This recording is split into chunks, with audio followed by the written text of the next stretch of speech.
Não é nenhuma novidade que o cenário macroeconômico em 2026 é um grande caos, mas ele aumentou muito mais depois da guerra do Irã, fazendo com que os países se reconfigurem de uma forma bem diferente ou até acelerada em relação ao processo de desglobalização e reorganização entre os blocos. E no capítulo de hoje eu quero falar como que a China vem fazendo uma série de movimentos que acompanham, né, e corroboram justamente essa tese do statecraft, ou seja, estamos nos voltando cada vez mais aos interesses nacionais e a economia fica menos cooperativa, ela fica muito mais estratégica como uma grande arma geopolítica, mas aqui eu quero focar principalmente na parte macroeconômica. Então, esse artigo ele é muito interessante, é traduzido do árabe, né? Por isso tá bem estranho aqui. Aqui ele aborda justamente uma das análises desse cara aqui, o Anas al-Hadi, né?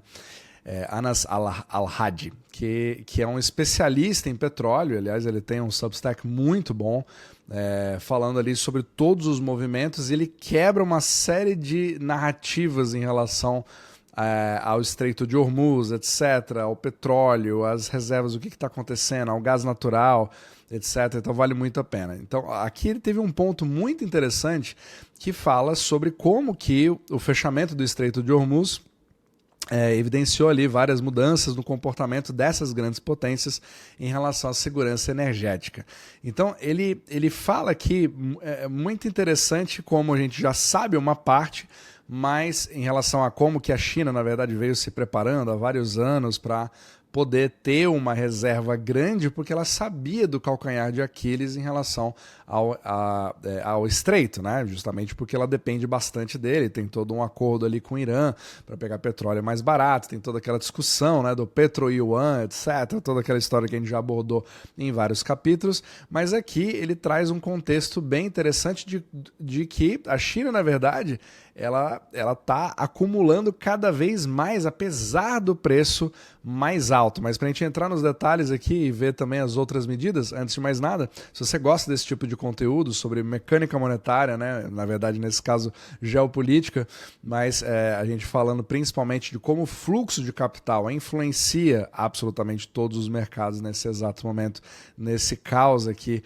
do statecraft, você pode nos acompanhar aqui no Substack, né, com vídeos como esse, de forma gratuita, de segundas às sextas-feiras, mais diferente do YouTube, sem propaganda, sem nenhum tipo de algoritmo, sem shorts, reels e todas essas coisas, né, que o YouTube ele tá priorizando muito mais o conteúdo curto do que o conteúdo longo, pelo menos é o que eu percebo, e aqui no Substack você pode nos acompanhar, onde aqui você pode entrar profundamente no assunto, mas somente no Substack eu compartilho o nosso portfólio, o que nós estamos fazendo, quais são as nossas previsões, onde nós estamos bullish, onde nós estamos comprando, onde nós estamos vendendo, etc., para você poder acompanhar e ter uma referência. Afinal de contas, é um grande caos. Também temos a Universidade Omnimacro, que ensina ali como você não aprendeu na faculdade tradicional, de como o dinheiro é criado, etc. Então tudo isso estão nos links da descrição abaixo e é totalmente gratuito de você poder começar. Vamos lá. Então aqui ele fala uma coisa bem interessante. Ele colocou aqui, eu vou até pegar, ele fala assim, ó, os indicadores anteriores sugeriam que a China estava se preparando para um cenário importante, fosse uma guerra, um boicote ou uma interrupção no fornecimento, o que se concretizou com a crise atual, que redesenhou o mapa dos fluxos globais, né? Então ele acabou falando isso. Só que aí vem uma grande questão, né? Aqui, essa parte acho que é a mais interessante de todas que me chamou a atenção. Ele afirmou que a China continuou a aumentar suas reservas de petróleo até atingirem 1,4 bilhão de barris, um número sem precedentes em nível global, né, superando os níveis mais altos registrados pelos Estados Unidos, embora seu consumo seja menor do que os Estados Unidos, o que reflete uma clara direção estratégica. E é claro, né, ele falou que essa medida não foi aleatória, mas sim parte de preparativos prévios. Isso aí, na verdade, a gente já sabe, né? Se você acompanha a China, você sabe que eles pensam de forma estratégica nesse sentido. A grande questão aqui é que depois da crise, então ele salientou que com a crise atual e a significativa escassez de suprimentos, era esperado que a China começasse a liberar seus estoques para aliviar a pressão sobre os mercados. Só que isso não aconteceu, pelo menos ainda. E aí vem o motivo. Ele enfatizou que a contínua formação de estoques pela China, então, só para você entender, geralmente, depois que você faz essa reserva, que é o grande objetivo, agora que nós temos uma interrupção, ou pelo menos um grande problema ali de fornecimento, a China continua focando em comprar o petróleo a qualquer preço, mesmo que seja bem mais caro. Então ela quer aumentar mais ainda. Então dá aquela impressão de que, peraí, o que está acontecendo? Será que ela sabe de alguma coisa que não sabemos? Ela está se preparando para algo pior? E muitas vezes o mercado financeiro, principalmente o ocidental, já está meio que precificando que isso aqui vai, em algum momento vai liberar, etc. Vai ter taco, né? Sei lá o que vai acontecer. Então ele fala aqui, ele enfatizou que a contínua formação de estoques pela China, apesar dos aumentos significativos de preços, levanta muitas questões sobre a natureza de sua estratégia, especialmente à luz das repercussões do fechamento do Estreito de Hormuz nos mercados globais. Ele sugeriu que esse comportamento reflete uma mudança do pensamento comercial para o pensamento estratégico. Isso é literalmente a definição de statecraft. Então a China está fazendo exatamente a mesma coisa. Na verdade, os Estados Unidos estão copiando grande parte dessa estratégia. China e Estados Unidos estão ficando cada vez mais parecidos diante desse contexto. Então você ter essa lente do statecraft para tudo deixa a coisa muito mais clara para você entender os últimos movimentos. Então olha aqui, principalmente isso aqui. Os lucros rápidos que eles poderiam fazer com petróleo mais alto, por exemplo, como se fosse uma arbitragem baseada na crise, porque agora quem tem mais petróleo e ele mais caro, você consegue vender e ter o lucro, mas não é o mais importante, mas sim a manutenção da segurança energética diante de cenários complexos. Então isso mostra claramente que a China, ao invés de falar assim, olha, agora que eu fiz a minha reserva, eu vou poder utilizá-la para que a gente não tenha problemas e compre tempo até que o Estreito de Hormuz se abra. É o que você esperaria normalmente, mas não é o que a China está fazendo. Ela está aproveitando mais ainda a oportunidade para falar, olha, mesmo com petróleo a 100, 110, 120, eu vou continuar comprando, mesmo que eu tenha que imprimir yuan para poder fazer isso, porque o que mais importa é ter os meus estoques feitos. Só que aumentar os estoques passa uma impressão para o mercado de, peraí, o que está acontecendo? Ou você espera que o conflito seja muito mais comprido, né? Ou que ele piore, se agrave, ou tem alguma coisa que a gente não está sabendo, né? Então aqui ele falou, olha, ele diz que deveria vender parte das suas reservas, né? E afirmou que a lógica econômica ditava que reservas de petróleo, especialmente com os preços de petróleo subindo para níveis superiores a $170, lhe permitiria obter enormes lucros. E não é o que está acontecendo nesse exato momento. Né? Então, apesar de ter se passado 5 semanas desde o início da guerra com o Irã e o começo da crise, já que a China ou suas empresas não liberaram grandes quantidades nos mercados, continuam comprando e levanta essas questões. É muito interessante essa parte. Agora, isso é uma parte da jogada. E aí você tem a outra guerra, que não é somente a do petróleo, mas é da inteligência artificial. E você provavelmente deve ter visto, isso passou em todos os lugares, né? Onde a China bloqueou a possível aquisição da Meta, né, ocidental, né, dona do Facebook, etc., que está tentando ali vir para o jogo, né, tá um pouco atrás em relação a isso, né, talvez você possa me dizer isso, né, quem usa WhatsApp, não conheço ninguém que esteja usando muito a inteligência artificial da Meta, mas ela quer justamente fazer ela queria pelo menos fazer a aquisição da startup Manus, né, Manus.ai, que é absolutamente sensacional, né? Que são agentes, etc. Mas é chinesa. Inclusive tem toda uma história que essa empresa, na verdade, ela migrou, ela estava em Hong Kong, depois migrou para Singapura, etc. Então, tecnicamente, em Singapura você já não tem tanta influência assim da China, né? Mainland, pelo menos continental.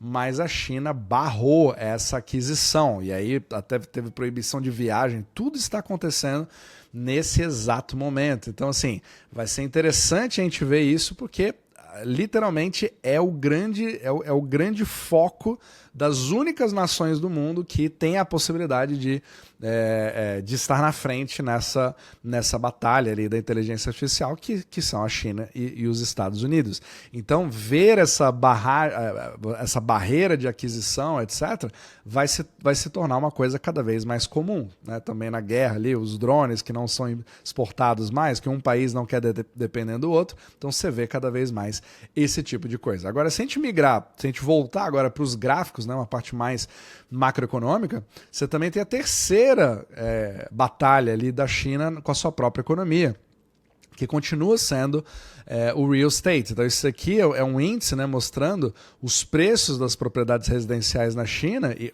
isso aqui é um dos gráficos que mais deixa claro o processo de deflação que está acontecendo na China nesse exato momento. Ah, mas isso é muito bom, porque as casas ficam mais baratas, etc. Só que é um grande problema deflacionário, na verdade monetário, né? Porque os chineses utilizam, faz parte da cultura chinesa e também da brasileira, você poder estocar valor em imóveis, né? Mas claro que muitos vão dizer que não, na China a gente não pensa assim, a gente pensa em imóveis para morar, não é como o pessoal que fez ali em Nova York, né, os ativos troféu, para poder fazer investimentos sem ninguém nos apartamentos. Então esse debate não me cabe aqui. O que eu quero é te dar as ferramentas para você poder entender o que acontece com o capital na China e como que, na verdade, você tem que manter o crédito fluindo. E a China, ela começa cada vez mais a querer modificar um pouco, talvez, o seu contexto, né? Deixando, inclusive, o yuan valorizar-se cada vez mais. Então, se você der uma olhada aqui, o yuan continua num processo de valorização em relação ao dólar, né? Então o dólar aqui agora está 6,82 e antes você tinha uma estabilidade bem tranquila ali em torno dos 7. Tinha até uma preocupação do contrário, né? O dólar começar a disparar aqui, 7,30, etc.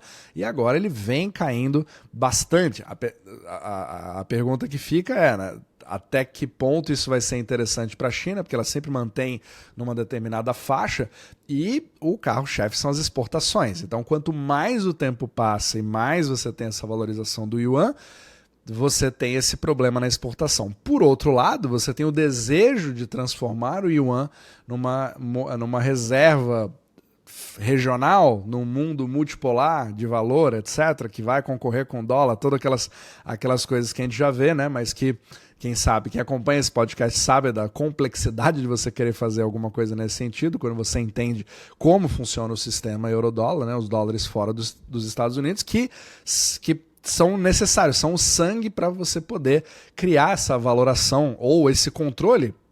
É a ferramenta pela qual a China faz o controle do seu próprio câmbio, né? Então você não consegue ter um yuan sem ter dólar, não adianta, não tem como, principalmente com a alavancagem privada em dólares feita pela China, que foi a que permitiu todo esse crescimento, os grandes prédios de LED que você vê ali, etc., que todo mundo adora. E não me leve a mal, pessoal, eu adoro a China, adoro os Estados Unidos, eu gosto dos dois países ao mesmo tempo, tem os seus prós, tem seus contras, não é muito a minha praia aqui querer juízo de valor, são países completamente diferentes, né? Conheço bem os dois, mas você vê como que as coisas vão mudando ao longo do tempo. Agora, aqui a gente também está vendo um outro movimento interessante, que são os juros de curto prazo aqui na China. Então a gente vinha acompanhando o reflexo dessa deflação que veio acontecendo aqui, principalmente desde 2023 até aqui, o início de 2025, e aí teve uma certa reversão, com os juros querendo voltar a subir, porque eles estavam quase 1%, né, zero, o mundo inteiro com juros subindo, menos a China, tudo vinha caindo, etc. E aí você teve aquela subida que aconteceu, principalmente com o enfraquecimento do dólar, talvez uma coisa mais assim do dólar do que do próprio yuan em si, e agora você volta a ver essa tendência aqui de queda novamente nesses juros, meio que nessa persistência de que esse problema de deflação não foi resolvido e vai continuar criando ali problemas, até porque a revolução da inteligência artificial é uma coisa que está acontecendo em todos os lugares, né? Não é somente nos Estados Unidos, mas também, obviamente, na China, que tem ali já robôs, etc. Então a gente não tem mais, a gente não consegue nem obter os dados sobre os reais impactos, como a gente está vendo nos Estados Unidos hoje, né? Em relação a demissões, da própria Meta, né? Da Oracle, da Microsoft, de várias empresas das Big Tech, porque muitos dados simplesmente não aparecem, né? Por exemplo, a gente não consegue ter dados da China para saber do desemprego jovem, né? De pessoas até 21 anos. Esses dados simplesmente não existem mais. Então, vai ser interessante a gente ver ali como que as coisas vão progredindo ao longo do tempo. Mas o objetivo do capítulo de hoje era meio que trazer todas essas ferramentas para você ver como que cada país usa as suas forças, né, e tenta compensar as suas fraquezas no momento onde você não tem mais aquela grande economia global cooperativa, né, do famoso processo que todos nós vivenciamos durante décadas e achávamos, né, que era uma coisa completamente garantida, mas na verdade que era uma grande exceção à regra da história mundial, que é a famosa e talvez agora defunta, né, globalização.